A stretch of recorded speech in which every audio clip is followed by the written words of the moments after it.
So recently, Autodesk has released Maya Creative, which is a more affordable and feature-limited version of the fully featured Maya. So what makes Maya Creative so impressive is that you basically receive most of the features that Maya has to offer, specifically on modeling, rendering, and animation. So in these three categories, you receive pretty much all the features that Maya has to offer.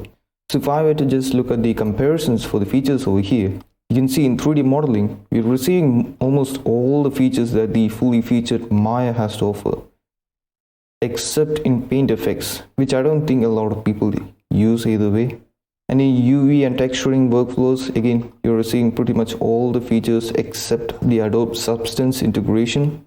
And when we come to the animation and rigging, again, you're getting almost all the features that Maya has to offer in Maya Creative.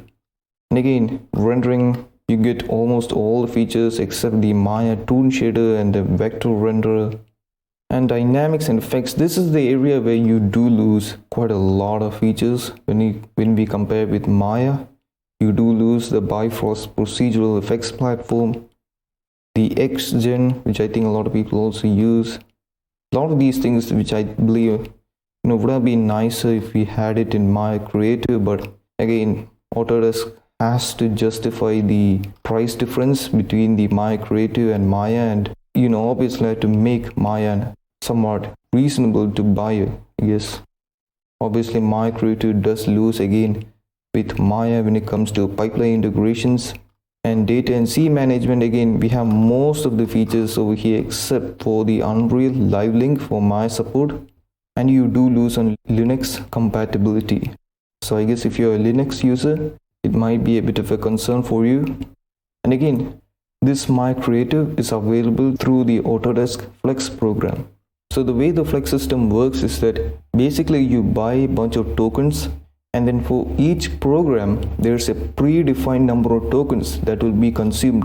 This is the amount of tokens that each program takes. So for different programs it's different.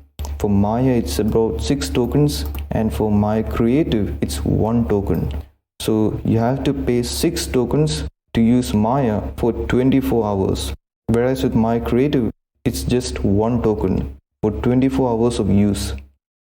Again, if I have to go to the Flex rate sheet over here and go for Maya, again 6 tokens, it's $18 per day that you're paying with Flex, whereas with Maya Creative you're just paying 1 token, so it's just $3. So for $3 you can use the Maya Creative for 24 hours. And again, just from the price alone, it's very cheap compared to the fully featured Maya. And this makes a lot more sense for freelancers or those that aren't using Maya professionally, again especially for students that are just learning Maya and wants to do some personal projects, or maybe wants to do some commissions on the side. They will definitely find Maya Creative really useful for those kind of purposes.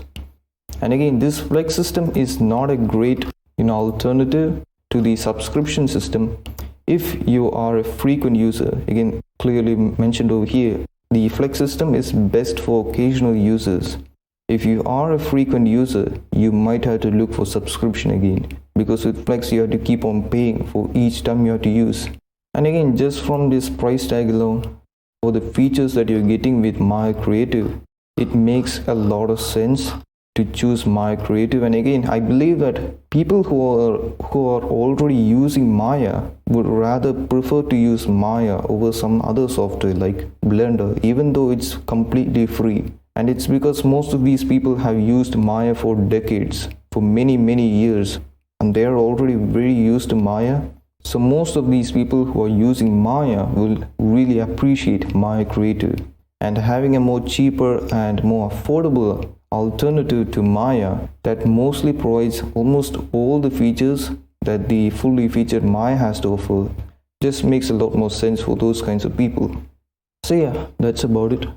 Thanks for watching and see you later. Bye.